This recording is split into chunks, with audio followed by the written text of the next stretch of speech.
back again from Toronto. Same fit because I'm too lazy to change right now, and it's the same day anyways. I just saw the North American premiere of The Whale with Darren Aronofsky, Brendan Fraser, Sadie Sink, chau, etc., etc. And Brendan Fraser absolutely tore my heart out. He's the talk of the town right now. I was in that building when he was introduced. He got a standing ovation before the movie even started, and he certainly got a standing ovation after the movie. And as it should be. Before I even talk about my feelings on the movie, he is absolutely amazing in The Whale. On one hand, it's a little bit different from what I thought it was going to be. And I say this as a compliment. It's actually less showy than I thought it was going to be, like for the most part of the movie.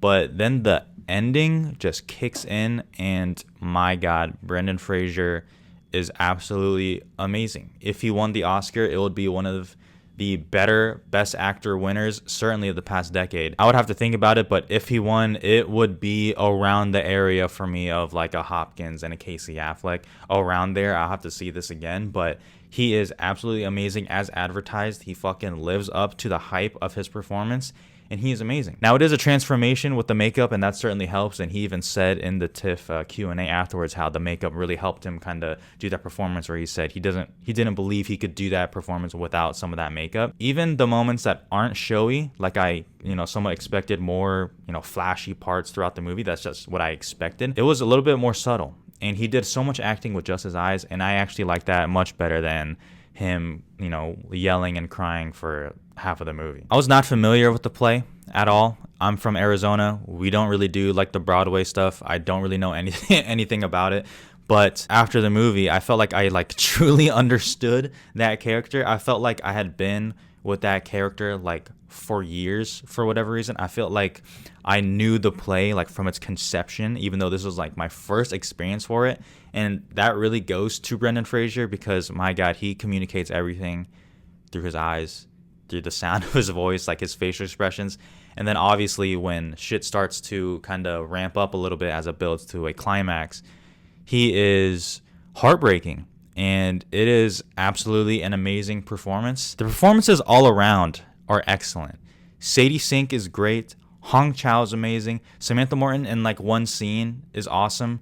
Ty Simpkins, who I didn't even know would have that big of a part, he's great for the role too. I mean, this movie is just an insanely well acted core. Now, as a movie overall, I am positive on this, and I certainly liked it. Obviously, the Fraser performance just boosted up in my head. And I like this movie a lot. I can't say I love it though. And I truly am wondering how much of this movie I like just because of Fraser's performance. Where if it was with another actor who had maybe done just okay, maybe I would just not like this movie at all. And for me, it may be the more little things that, kind of start to bother me a little bit about a movie. I don't really care about an overbearing score that's really trying to manipulate you, because if the score is good, which this score is pretty good, you can manipulate me. I've said that before. Personally speaking, some of the dialogue and some of the choices made within the apartment is a little bit iffy for me in my head right now. And I know I'm being vague, but I don't really want to give away any certain pieces of dialogue or plot points within the movie, because everyone needs to experience this for themselves, especially for those who don't know the play or haven't read the play or haven't watched the play or whatever.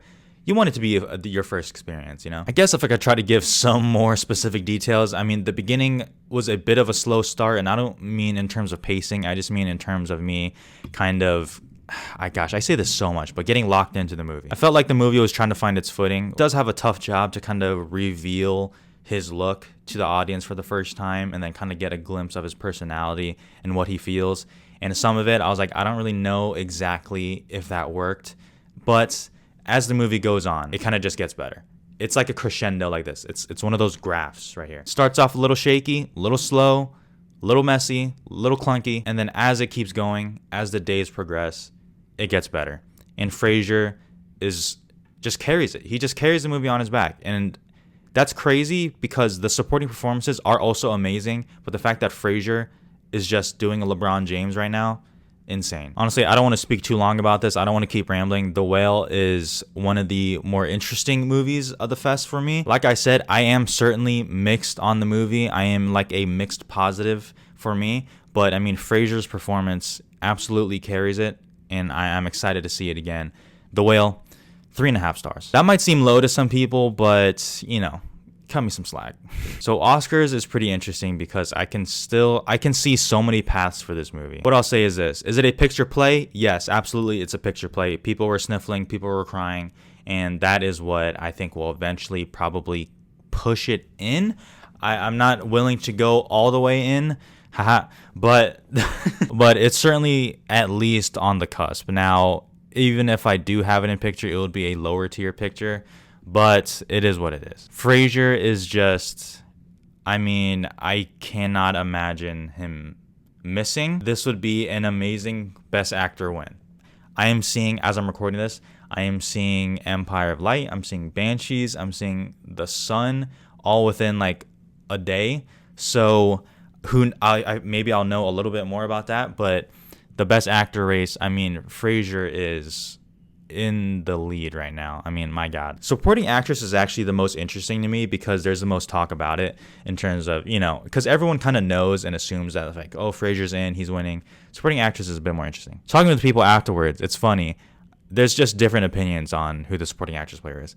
I'll tell you my opinion. For me, it's actually not even close in terms of who's more likely to get nominated in my head.